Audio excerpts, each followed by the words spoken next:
এই ভিডিওতে তুলে ধরা হয়েছে রুহুল কবির রিজভীর গুরুত্বপূর্ণ বক্তব্য।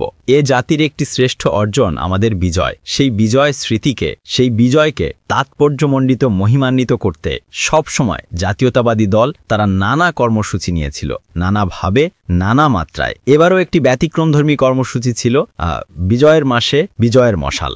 আগামীকাল 1 ডিসেম্বর থেকে শুরু করে 16 ডিসেম্বর পক্ষকালব্যাপী 16 ডিসেম্বর পর্যন্ত আমাদের এই কর্মসূচিটি পালিত হবে। কিন্তু আপনারা জানেন, সেই মহান রাষ্ট্রনায়কের, তার সহধর্মিণী দেশনেত্রী বেগম খালেদা জিয়া, যিনি রাজনীতির হাল ধরার পর থেকেই মানুষের কাছে যা অঙ্গীকার করেছেন সেটি বাস্তবায়ন করেছেন। সত্যের প্রতিনিধি, মানুষের কাছে অঙ্গীকার রক্ষার এক প্রতিনিধি, রাজনীতিকে কলুষ মুক্ত করার এক অনন্য ব্যক্তিত্ব বেগম খালেদা জিয়া আজ এবার কি আর হাসপাতালে জীবন সংগ্রামে সেখানে অসুস্থ অবস্থায় রয়েছেন। বন্ধুরা আমার, তার এই গুরুতর অসুস্থ অবস্থায় আমরা এই কর্মসূচিটি স্থগিত রাখছি। আমরা সবাই আল্লাহর কাছে দোয়া করছি প্রতিনিয়ত, প্রতি মুহূর্ত।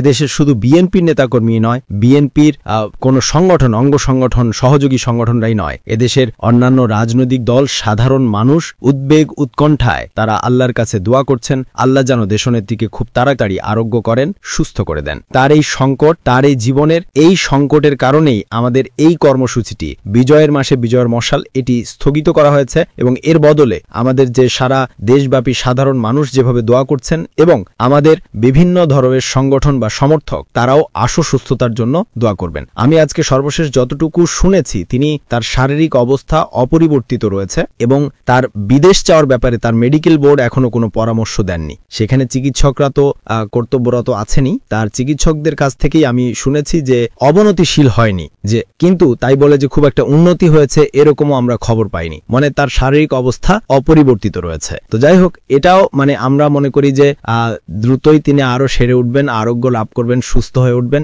এটাই কোটি কোটি মানুষের প্রত্যাশা। মানুষের এই প্রত্যাশার সাথে আমরা সবাই, জাতীয়তাবাদী শক্তি এবং দলের নেতাকর্মীরাও, আমাদেরও সেই প্রত্যাশা, আল্লাহ তাকে দ্রুতই সুস্থ করে তুলবেন। তো যাই হোক, আমি আপনাদের সামনে আর কথা বাড়াবো না। আমাদের কর্মসূচি স্থগিত করেছি, এই স্থগিতের কথা আপনাদের জানালাম, কারণ আমাদের ব্যাপক প্রস্তুতি চলছিল সারা বাংলাদেশে, বিশেষ করে বিভাগীয় হেডকোয়ার্টার আমাদের কালুরঘাট বেতার কেন্দ্র থেকে, যেখানে তিনি স্বাধীনতার ঘোষণা দিয়েছিলেন শহীদ রাষ্ট্রপতি জিয়াউর রহমান, সেখান থেকে শুরু হতো আগামীকাল। এটি রোড শো করে আপনার বিভিন্ন বিভাগে সেখানে এসে একটি সভা হতো। সেই সভার পর আবারও তার পরের দিন রোড শো করে আরেকটি বিভাগীয় শহরে সেই সভাটি হতো। যে বিশদ কর্মসূচিটি গতকালই দলের সংগ্রামী মহাসচিব আপনাদের কাছে উপস্থাপন করেছেন। তো যাই হোক, এটিকে কেন্দ্র করে আমাদের ব্যাপক আয়োজন এবং প্রস্তুতি চলছিল সারা দেশের বিভাগীয় শহরগুলোতে এবং আমাদের বিভিন্ন অঙ্গ সংগঠন, সহযোগী সংগঠন এবং জেলা বিএনপিগুলোতে। কিন্তু দেশনেত্রী বেগম খালেদা জিয়ার শারীরিক অবস্থার কারণে আমরা এই কর্মসূচি স্থগিত রেখেছি। আপনাদের কাছে আবেদন, আপনারাও আল্লাহর কাছে দোয়া করবেন যেন নেত্রী সুস্থ হয়ে ওঠেন এবং আপনাদের মাধ্যমে